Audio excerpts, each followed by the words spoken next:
You with it? You feel me? So D, you haven't been here since the not WNBA, but sorry, since the NBA finals started. You haven't been with us. You know what I'm saying? We got to go ahead and get your thoughts on what's been going on.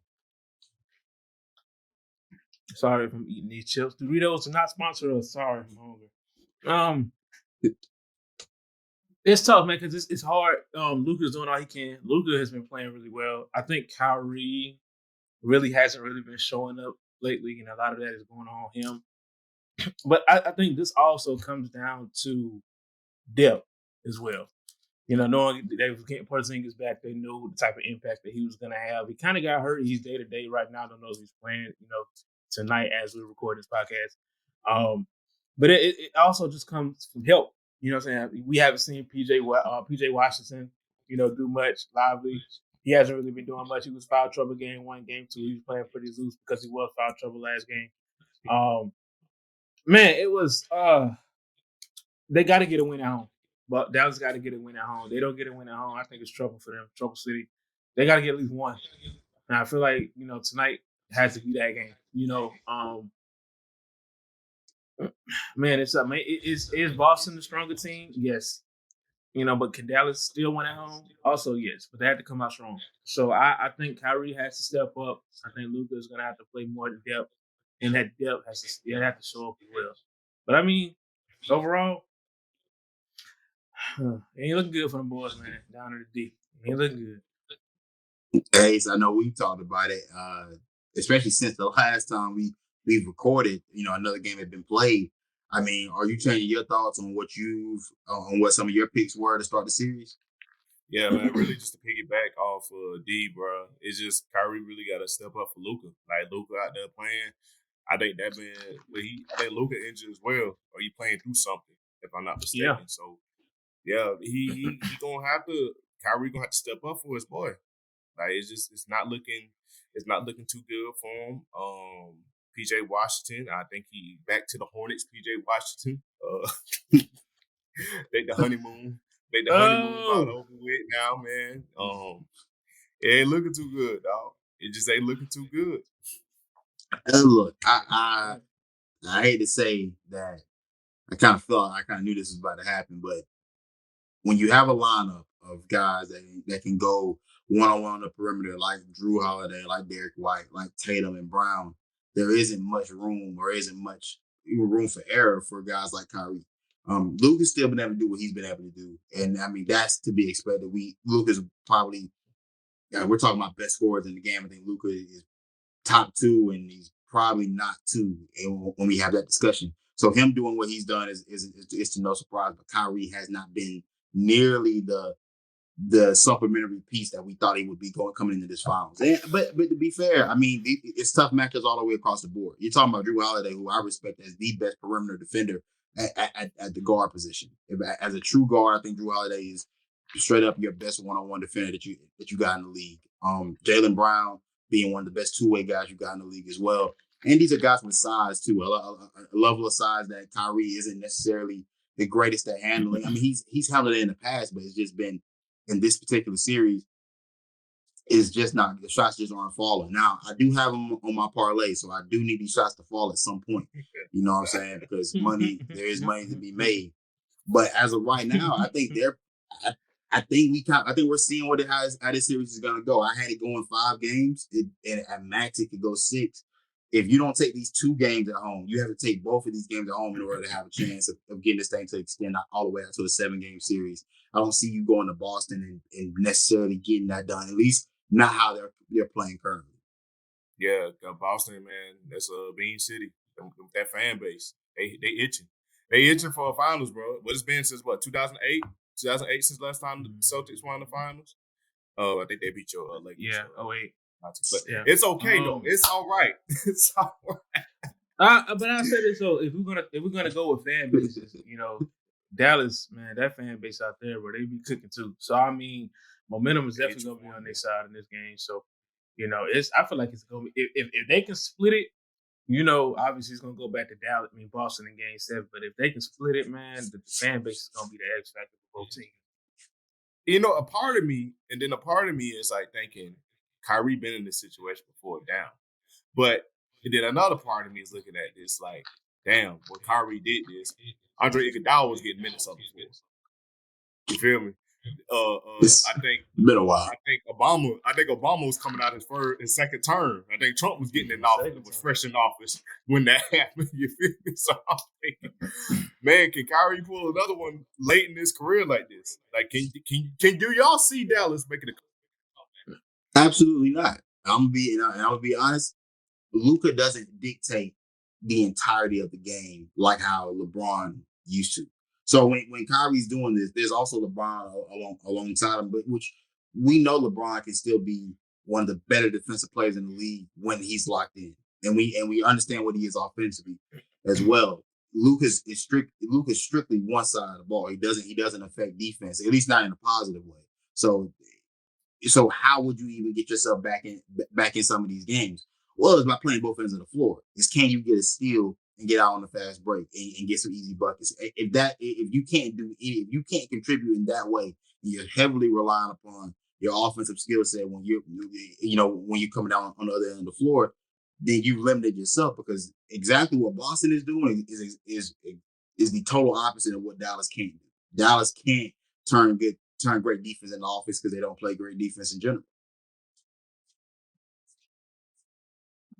Well, a lot of their defense comes from the perimeter, and Drew Holiday usually matches up against their best guy. I think the most confusing thing about it as well is Dallas was a really good passing lane team, and it was a good transition team. And I think Boston has been really good at, taking care of the basketball. So I think that's also been like a weakness, because Boston has been so careful of the ball, and they've been converting and they've been scoring, and they haven't really been playing their game plan, which is an obvious, transition 3-point thing. They've been, being very aggressive. Jaylen Brown has been very aggressive. He's gonna catch another bite of the night. I already know he is. But I mean, Boston is just different right now. They're playing a different brand of basketball, and I think that, Dallas isn't prepared for that. Well, they weren't prepared for that in the first two games. Now, will they adjust? Yes. But who's to say that Boston doesn't adjust as well? So I feel like Boston has them where they want them. And, I don't know how well they can adapt to that. Because they have to at least win tonight. Do I think they make a comeback? I don't know. But they have to at least win one, and tonight will be a good momentum. I have one question for you fellas. What is going on with Jason Tatum? And with Tatum's lack of helping out Brown, will that end up biting the Celtics? In this particular series, it's not necessary. It isn't necessary until I see Kyrie go give me a 30 piece. That's when it'll start to be necessary. But until then, Tatum can give you 18 points. If you're gonna get 15 points from everybody else, then that's fine. Now with no Porzingis in the lineup, does change things up a little bit. Now this allows for Daniel Gafford, Derek Lively. Hey, can y'all go win off the boards like how we did against Denver and how we did against OKC? Can you give me those types of buckets now? Because if Lively is now giving Dallas 15 points off of just putbacks and lobs, okay, now I do need to look at Jason Tatum and say, hey, you need to go get me 26, 27. You gotta go be the star that we think you are, because right now, I mean, if you made this point in weeks prior, Ace, Jaylen Brown is clearly the best guy on the court for Boston. Like he's taking on that mantle. Whether we believe Jason Tatum is the more talented guy, Jaylen Brown's the best when it comes down to putting it on the floor when it actually matters to this point. So it isn't necessary. I don't know when Tatum will turn it around. I don't think it's tonight though. If I gotta pick for game 3, I think Tatum still has a slow one. I think Dallas gets this game. Then this is the game that Dallas will be able to get.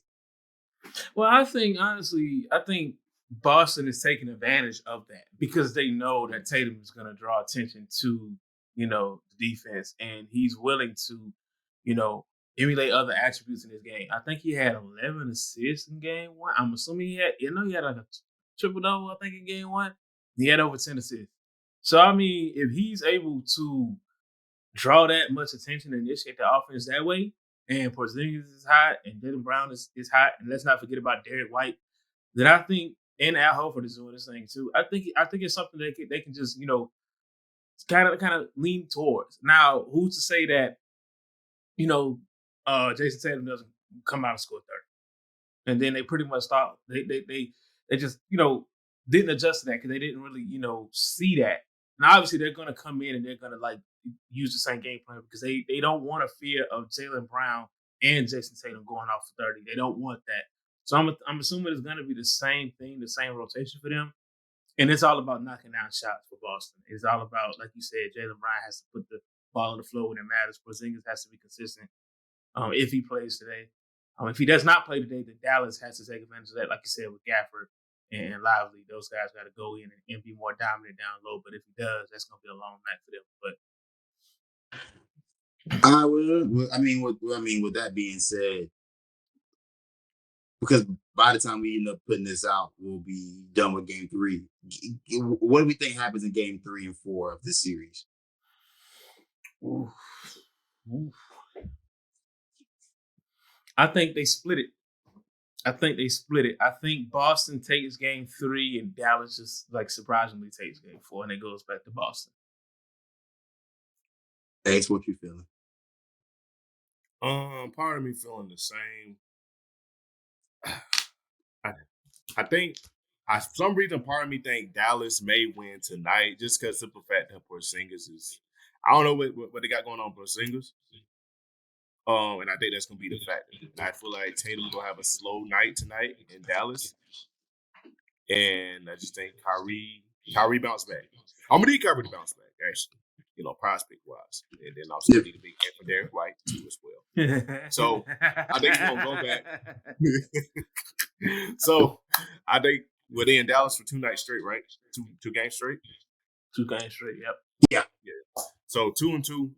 2-2 back to Dallas. I mean, back to Boston for Game 5. Yeah, be 2-2.